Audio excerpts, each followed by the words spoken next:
This Friday, Jamie Lee Curtis and Lindsay Lohan are back to switch things up in Disney's Freakier Friday. Totally. Yes. It's an absolute riot, and the only movie that can be described as So much weirder than the last time. What last time? it's the frequel You ready? we've been waiting for. That absolutely slays. What deeply out of touch old person came up with that? You did. Wow. Don't miss the comedy event of the summer for all ages. Disney's Freakier Friday in theaters this Friday. Get tickets now. Rated PG. Parental guidance suggested. This episode is brought to you by the world's first reposado from Tequila Herradura. Made with slow-cooked, hand-harvested agave sealed into oak barrels and aged 11 months. Before being enjoyed in your glass. Experience the world's first reposado. Tequila Herradura. Please drink responsibly. Responsibility.org. Tequila Herradura. 40% alcohol by volume. Imported by Brown-Forman, Louisville, Kentucky. Herradura is a registered trademark. Copyright 2025 Brown-Forman Corporation. Abercrombie's viral denim sale is back, and Spotify listeners get an extra 15% off with code SpotifyAF. Abercrombie is known for their denim. With 30 to 50% off all jeans, find out how denim should feel. Shop the viral denim sale in the Abercrombie app, online, or in stores. Valid in stores and online through August 11th, 2025 in US and Canada. Excludes clearance, price reflects discount. Code valid in US and Canada through August 11th, 2025. Exclusions apply. See details online. Pie in the Sky Media. This series contains adult language and descriptions of graphic violence throughout. Listener discretion is advised.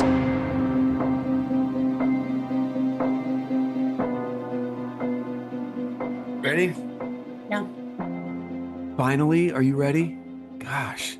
You know 3, what? 2, 1. Hello, Criminal Mischief Nation. Welcome back to another bonus episode of Criminal Mischief with Carolyn and Branden. Excuse me. I'm Branden and joined, as always, by the great, lovely, and talented Carolyn Osorio. Carolyn, thank you for...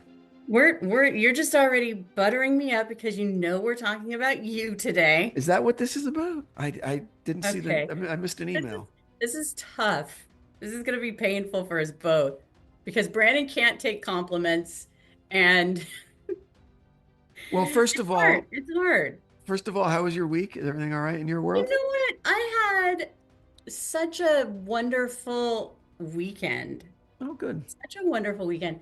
I just spent the afternoon with my son because my other son was having like a 15-year-old birthday party with a bunch of sleepovers with a bunch of kids. And thank God my husband is like, I mean, it takes a toll, but like I couldn't even do it. Okay. And Yeah. he can, and he takes him out to dinner. He takes him to the movie. He brings it back. They were all sleeping over. Anyway, I got to spend that time with our other son who's 11, and he has this terrarium for his With the fake dinosaur in it. no, Yeah. this is the leopard gecko. And so Oh, we okay. went, so I was like, there's this little plant store that we go to that has like succulents, and it's just this really cool. You'd probably think it's like totally bougie, but who cares? It's really cute and cool. And so we took his tank there, and he got this really cool, I don't know what his title is, but like he wears an apron that has like scissors in it and like, just like gear to cut plants and things. And he like set the whole thing up, and he just looked at me. He's like, "Mom, I love it. I'm just so Aw. happy." And it was just so cute. It was so great. Aw. It was so cute. That's So anyway, great. it was great. It was just awesome. So I had a great weekend. Wow. How about you? How about you? Yeah, it was a long, tiring volleyball weekend with the, up at 5 a.m. driving, to hell and gone for To hell and gone. for a 9-hour tournament, and then home, and it's 6, and you feel like it's 2 a.m. and it's still light outside because you've been up forever. It's like one of those weird, disorienting kind of days. And then Sunday's just a wash because Saturday was just, so, but I love watching my kids compete, and win or lose, they're good sports, and they're good teammates. And Isn't that so such a high? I mean, we've talked about this yeah, before, but yeah, it's like great.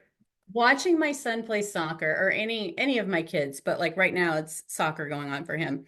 And it was like the first game, and they lost, but like the entire time I had this smile on my face because he was running as fast as he could, and he was like, when he got a ball, just knocked him in the head, he just didn't even do anything. Like, he like got skinned and, rug thing on his knee. And I was like, man, that fucking looked like that hurt, Yeah. because I'm sitting on the sidelines and he just gets up and it's just like, it's not like you want to teach your kids to not feel pain or to not like say anything or nothing like that. But just when they're so passionate about what it is that they're doing and they're just working so hard and they don't give up Yeah. even when it's just it just is so like all those lessons, and it's not just me obviously as coaches and things like that, but like anyway, it's just it's very rewarding. So I'm sure you probably have the same feelings with your daughters.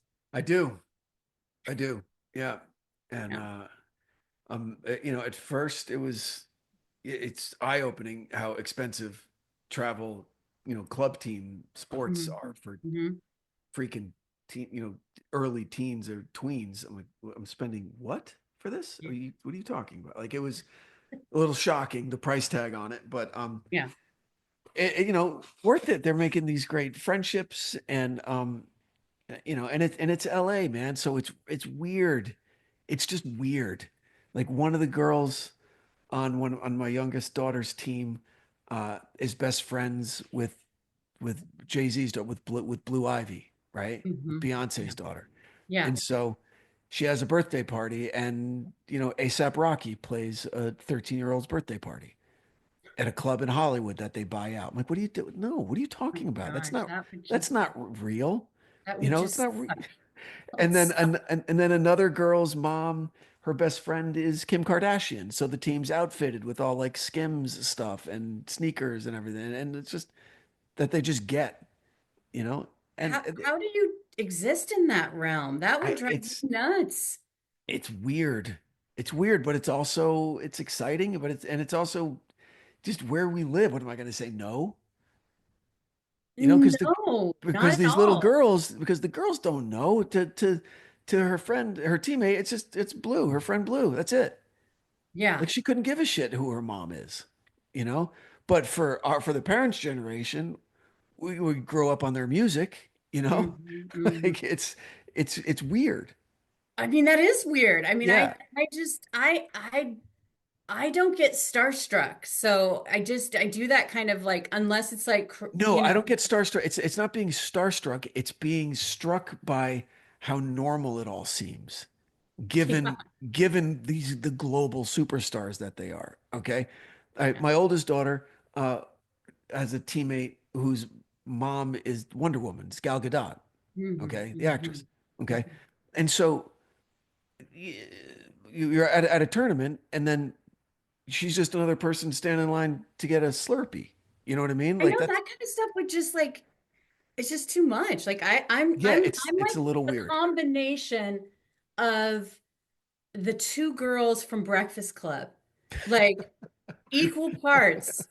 So like to me, like depending on which one I'm inhabiting, like I Yeah, could be that girl that's going like that with my right. hair on the, you know what I mean? And like Yeah. with the pixie stick. Like I just could, that kind of stuff makes me anxious. Like I want to get away. I don't want to like schmooze. You know what I mean? See, So I that wanted to be Bender, but I wasn't. I was the nerd. really, Yeah. I wanted to think I was Bender. I wasn't cool enough to be Bender.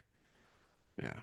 I definitely wasn't the athlete. So the closest simulacrum to me in that movie was the nerd. Yeah. that's too funny. Yeah. It's true. I Wow. can admit it. It's fine. I admit it. It's true. Okay, I'm not stopping you. Yep. I'm not, I'm just, uh, yeah. Uh, Anyway, okay. Anyway. All right. All So, right. first of all, I So want to thank you for the idea and for the offer to kind of surrender your feed to my show. I'm being honest. I know that that's valuable real estate in the podcast game, and Mhm. so I'm very appreciative. Thank you. You're welcome. Well, Mhm. whenever it's funny because the shoe's on the other foot, because usually you're listening to my stuff. You know what I mean? And we're reacting to my stuff or editing my stuff. And so it's really fun to like get into your world, Mm. and it just totally reminds me of why I love your stuff. When I Oh, listened to the very first Ronald Reagan like opening the Olympic games. opening games, and I'm like, Yes. okay, okay, because you're just setting the scene Mm. so like completely like, and I love that. You do such a good job of scene setting in this where you feel like you're there. And then you have like another thing that I noticed too is that you my husband calls it, he's like, don't get too tricksy, because in my writing I love to like, Yeah. have all these little like callbacks and like Mhm. this game in my head of like making everything make sense. But you totally delivered on everything. You know what I Mm. mean? Like the limbo and like the comparison with Dante, and like so it just is like kind of makes me feel like you love doing the true crime, but you also love doing things for yourself, like Dante, and hope that if you get it and enjoy it, other people will too. So I think that that's a good place to live as a creative, you know? Well, yeah, I appreciate that. Thank you. And it's yes, I do. I have to be oh my gosh, excuse me. I have to be interested in what I'm doing, or just my heart's not going to be in it, right? So Yeah. I've got to make it at least a little bit more than just read, because a lot of the topics that I choose, they're already adjudicated. They're already out there there's nothing investigative about most of my work, right? I'm just retelling a story, and it's got to be interest. I have to find an angle that keeps me that gets me up in the morning and gets me to my I know. desk. So tell me about what makes Dante get you out of bed in the morning. Because I had to, I don't know if you know this, but I was an English lit major. So I read Oh, a cool. lot of like, crazy tomes that nobody knows about, right? Yeah, But like Paradise Lost being one of those. So I kind of like, John I never Milton. read Dante's Inferno, Uh-huh. but like I couldn't stand it. I was like, this is so boring. I can't. So what Oh is it no. about? I know Wow. I should, but like you actually made it really interesting, Yeah. Well, and so what is it about Dante's Inferno, especially as like a person who's, I mean, I don't think I'm letting the cat out of the bag. You're not a religious person. Like no, no. what makes Dante's Inferno relevant and interesting and like, Couple things. One, the, the excitement or the readability will depend on the translation that you get. Okay, first of all. Okay, so do some research before you make sure you're reading one that's kind of accessible to you. Dante Second, for Dummies? yeah, no, or just get, because if you're reading Homer, if you're reading Milton, if you're reading whatever, there's going to be different translations from different epochs of English literature. Hmm. Okay, where a history professor or a scholar in the 1850s will use almost completely different language than someone translating it in the 1950s. And they'll be reading the same thing, and it'll mean the same thing to them. It's just the words that writers were using back then were different. Hmm. Okay. So Yep. it's accessibility of language when you just so make sure you're reading the right translation. And then with Dante, with the Divine Comedy, all three sections of it, the Inferno, Purgatorio, and Paradiso, is widely considered to be the greatest epic poem ever written. Yeah. Okay, and that's not a label that is given lightly by I, the yes. historicity of the written word. Mhm. So that's something that when I'm 19 or 20 made me go, oh, that's a big statement to make. Yeah. Okay, so let me kind of find out, um, and it's one of those things where um, it's so infused. You get to know Dante so well reading it, Mhm. right? Mhm. And you get to know, because I think we've talked about this before. I had a teacher in high school who said, it doesn't matter how much you read. It's not the breadth of what you read, it's the depth of what you read. Okay. And he Mhm. gave me this great advice. He said, pick a writer and read everything that they wrote. Like take a year and read all of Dickens, right? Or take a year and read all of Stephen King, read all of whoever, so you really understand what this person's trying to say. Like, okay, I get Dickens. Like, I totally have absorbed Dickens, and I get his how he felt about the time he was living, and about class structure, and about poverty, and about the monarchy, and all that. I get it. Okay. Um, so with Dante, you understand him when you just by reading this, like you understand how sad he was that some of his literary heroes were in limbo and they would never know like the divine love of God, okay? Because he was a believer, okay? But And how does that, but you don't believe. So how does that, it doesn't how does matter. You can still that understand the passion, right? right, Like but how does that impact or inform your life? Like, what do you take away from that? Because I mean, I feel like that's what I would do when I was reading, certain things is like, how is it relevant to my world today or to me personally? Like, what about, Dante's Divine Comedy resonated with you so that, it had to be more than just, yeah, a bunch of the people that he was into basically don't get to go to heaven because they weren't born yet to be able to be saved. It's summer, time to enjoy long days, lazy nights, and great food. Because Uber Eats has deals all summer long. So, when hunger strikes, don't sweat it. Delicious deals are just a tap away on Uber Eats. Enjoy all your favorite grocery items delivered straight to you. Get ice cream, soda, and snacks from your favorite stores like Wegmans and CVS and make the most of every moment. Now that sounds like a good summer. Order now on Uber Eats. Terms apply. Product availability varies by region. See app for details. How do you top your love for your cat? With a cascade of decadent savory gravy over a mouth-watering mousse pate. Fancy Feast gems. 2 gourmet pâtés in one convenient pack. Simply peel and plate to reveal a pyramid shape that makes eating delightful and pamper her with an experience as extraordinary as she is. Turn the everyday into the extraordinary with Fancy Feast gems. On top of building this fake volcano for months, I give my daughter Smarty Pants vitamins to support her brain health. So her science fair project sounds more like and less like. And while I may say it's not a competition, of course it's a f***ing competition. Choose Smarty Pants vitamins to support your kid's brain health and save the science fair.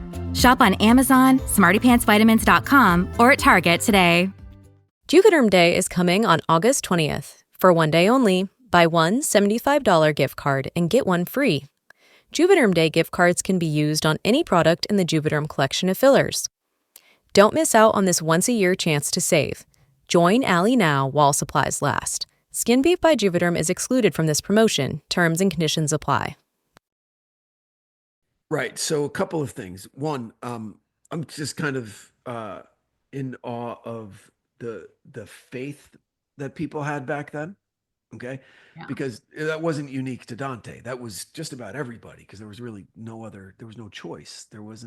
It was before a couple hundred years before the age of 400 years before the age of enlightenment when people started rejecting a literal interpretation of the Bible.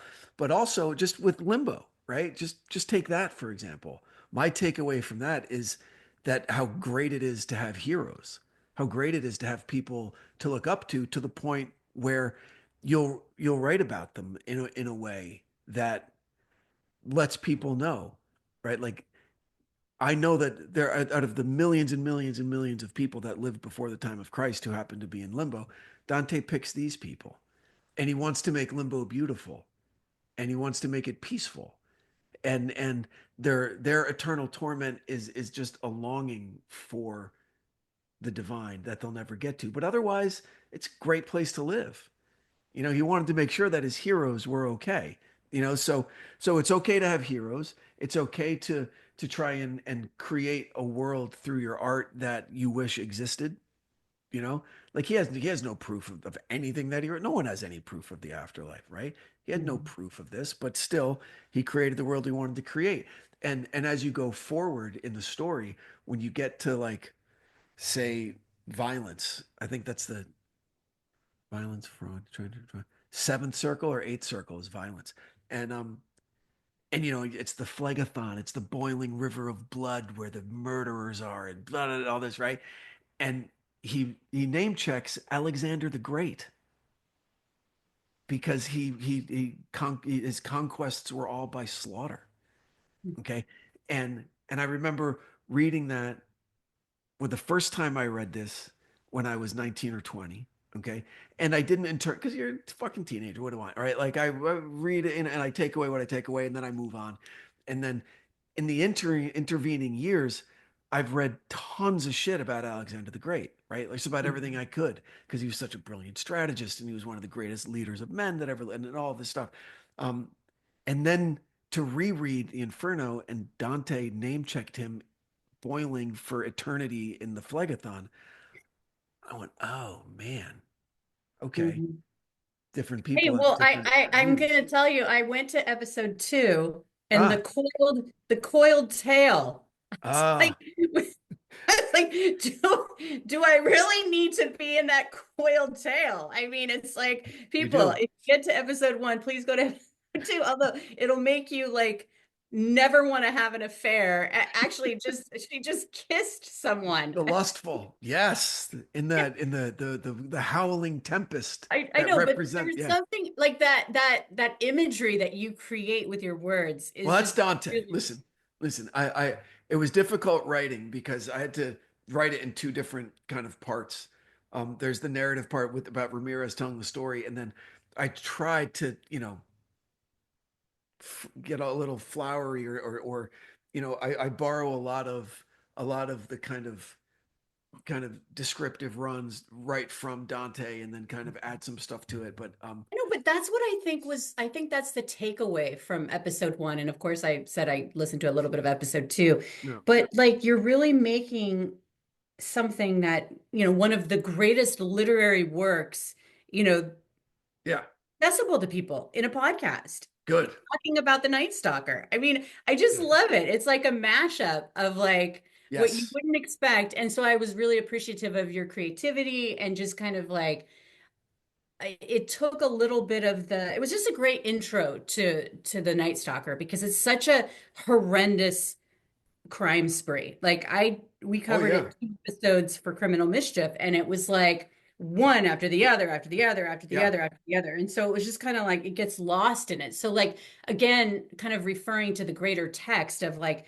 what could be a takeaway from the Ramirez case? What is the takeaway from Dante? Because I think that's the whole point of, content and is how you can inform your own life with it. Obviously be, I don't want to say entertained, but you know what I mean? Like what can you take away from it? So I thought that you did that incredibly well. And the limbo thing was just amazing, not only with the limbo between June, what were the dates here? June 1984 and then the March of 1985 with the Right. two murders of the two young women, and just kind of like now we're descending into hell. I mean, it was Correct. just like again, it was like a really nice, connecting the dots, and it made sense, and it didn't seem like you were tricksing out, like as what my husband Well, says. oftentimes, listen, I often begin something with a very lofty goal and Mm, and I fall short of it. And that's great. But because I know what I'm trying to do. yeah, And throughout this series, um, with varying degrees of success, do I hit the target that I was aiming for, right? yeah, Uh, yeah, but when I started, when I knew I wanted to do a thing on Ramirez, and I was just always looking for an end, something that will make it interesting for for me. Uh, yeah. and I talked to a couple of people that lived in LA during the time, and then my old boss. That's a true story. But my old boss, and Believe me, it's not a stretch to see you shooting the shit with your old boss and just be like, what? and everyone said the same thing. Yeah. It's like we were going through hell. They Mm, used like that phrase, and then it just clicked, and I went, let me see if I can work this out. And so a lot of work went into all of the work for me anyway is always just in the outline. The mm, outline is my true north for it, right? That's where most of the work happens. And and then by like episode 4 or 5 of the outline, where there were so many where I didn't have to, I wasn't shoehorning Dante into the story. It just, it really started dovetailing because all of these different levels of hell, which more or less coincides with the seven deadly sins plus limbo and plus hell, right? That's the nine circles. Um, Dante, I mean, Richard Ramirez just embodied every single one of them, Yeah. right? Yeah. From lust and because he was you listen to episode 2 and greed and gluttony in his drug abuse and violence and fraud and treachery and just it was all of it to the point where it's you realize just the level of depravity and sickness that Richard Ramirez was.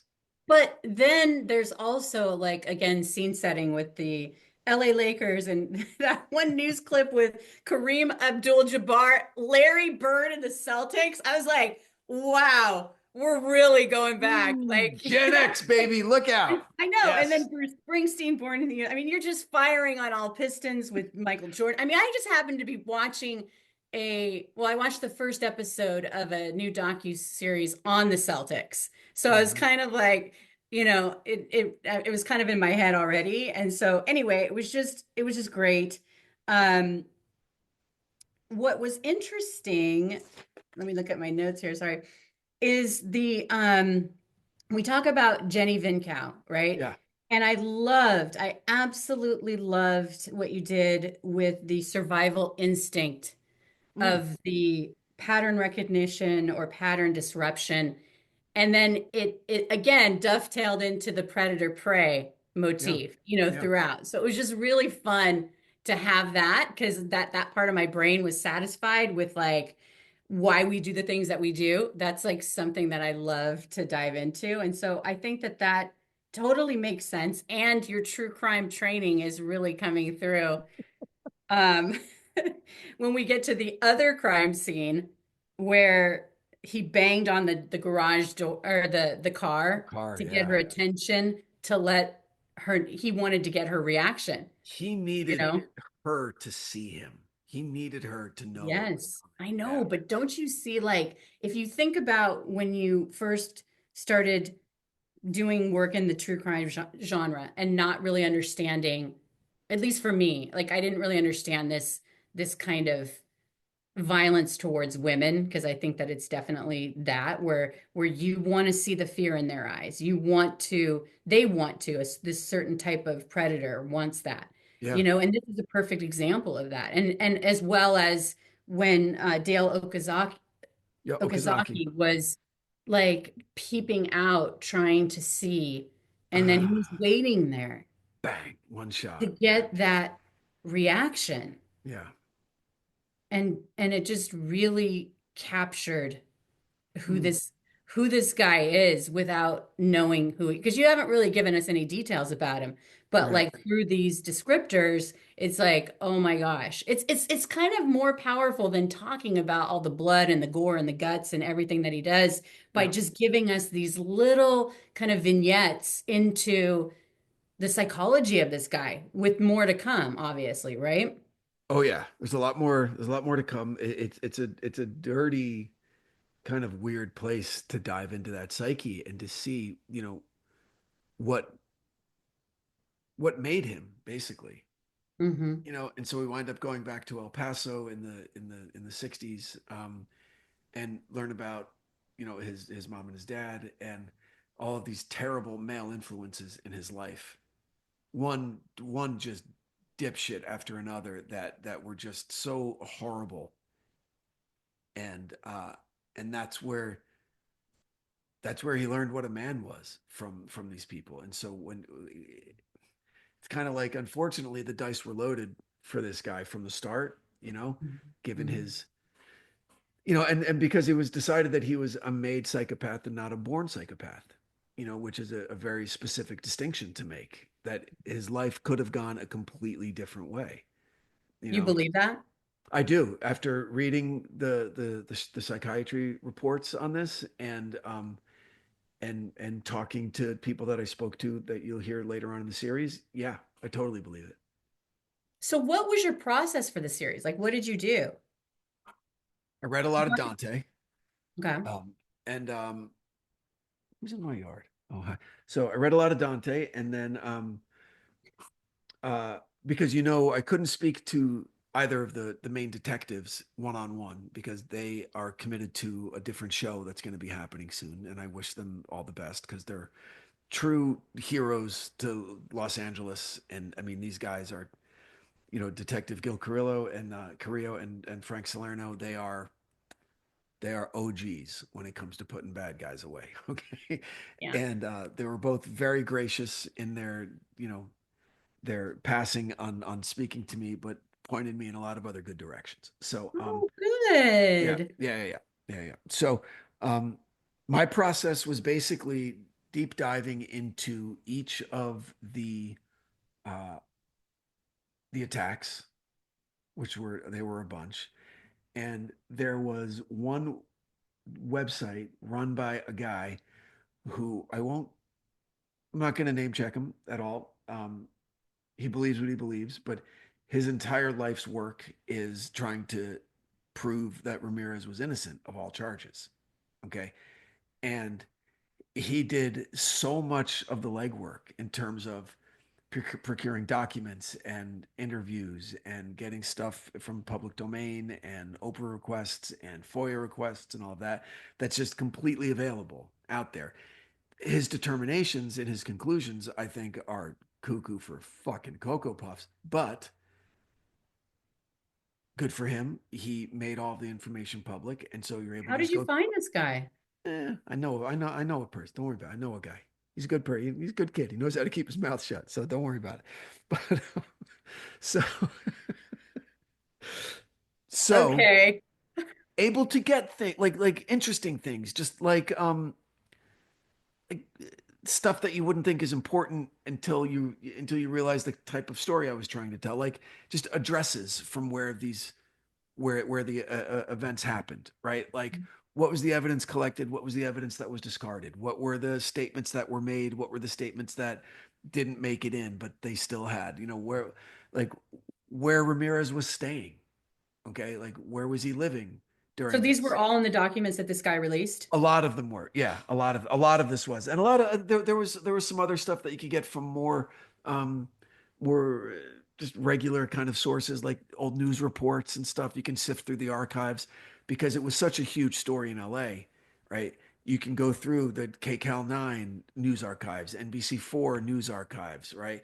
Channel 11 news, all the local news archives. They have so much stuff on this, and a lot of it's in the public domain. And so that's where I got a lot of it there. And then listening to a lot of his tapes because he gave a ton of interviews, Mhm. and so What do you that think of we've talked about this so many times, the hybristophilia? I'm covering that in a bonus episode, so I don't want to get into that just yet. But he got married.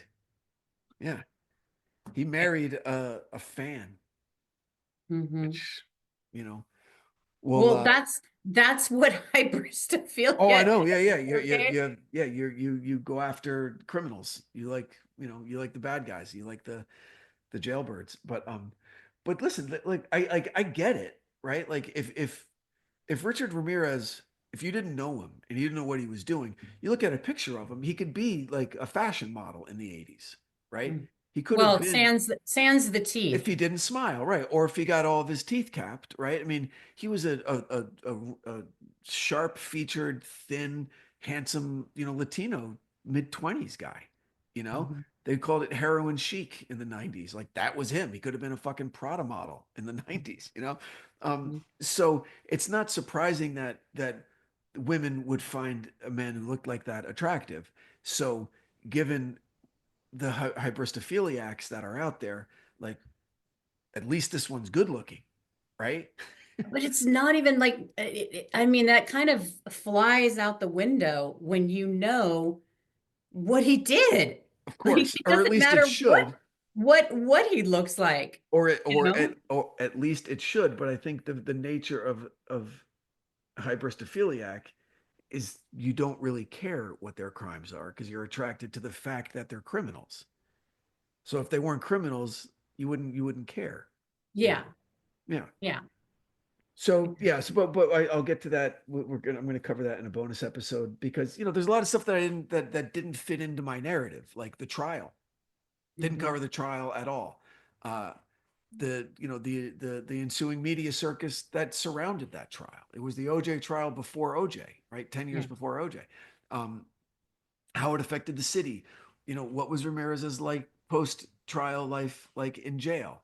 Like how did he die? Like all of that. So there's still a lot of meat left on the bone for a couple of months probably worth of bonus episodes, like 4 or maybe even 8 bonus episodes I'm going to do. So Wow. yeah. Well, great job. Thank you. Really, really, really good job. Anything else you want to talk about episode 1 or tease for I mean, people can go and binge it now. You can binge it right now. Yeah, you can binge it now wherever you get your podcasts. Thank you. And it gets. I'm happy with how it turned out. Right. I won't call it a home run. There were some targets that I was shooting at in later episodes that I fell kind of short. But what do you mean? You'll see if you want to listen to it. You'll listen to it. But I know, but I mean, like, what? How do you consider yourself creatively falling short? I'm just what I like for example. Yeah. The 8th circle of hell is fraud. Okay, and we were getting to the part in the story when Ramirez was in San Francisco. Okay, and the LA Sheriff's homicide detectives were contacted by San Francisco murder police saying, hey, we think the guy might be up here, right? Because we found a shoe print and the ballistics kind of match.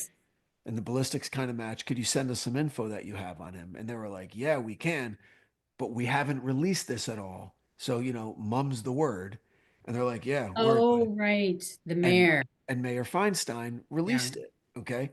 Yeah. And so it's difficult for me because she was a good and decent public servant for 30 plus years. Okay.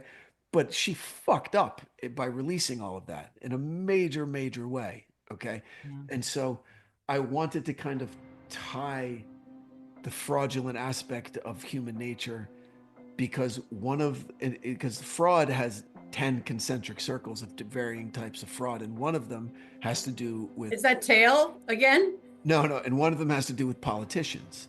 Okay. And so that I was trying to make a connection there and it was thin. And so I didn't force it. And so the episode doesn't really have that punch that some of the other ones do. It's still a good episode and I still really like it. But it didn't land exactly how I wanted it to. But listen, hey, it happens. No, I think it's great. If you can't, that's the thing about forcing something. You got to know when not to. Forcing the things to go through when it just doesn't. I'm almost done. Doesn't make sense. Yep. Yep, exactly. So it's great. Listen, I hope all of our listeners go and find it and enjoy it. And if you want to keep doing this, I'm game. This was a lot of fun. Well, good. We keep doing what? Like, I don't know. Like if you want to talk about episode 2 next week, that'd be great.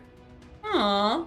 Well, you know what? I was very happy to support you in your endeavor. Thank you. It was great creatively. It was fun. And I mean, loosely fun, but I'm telling you, episode 2, people, be careful. Be careful out there. Well, hey, thank you very much for this. This was great. Okay. This was great. I appreciate the opportunity. And yes. If you like the episode, please share it with anybody that you think might also like it. Go check out The Devil Within, Satan's Shadow, wherever you get your podcasts. And until next week, stay safe out there. Anything you want to add, Carolyn? Nope. Bye. All right. Later. From Pie in the Sky Media, Criminal Mischief is an EVO production, recorded live in the beautiful Pacific Northwest. We're produced by Brandon Morgan and myself. Music by Soundstripe. For EVO Creative, I'm Carolyn Osorio, your writer and host.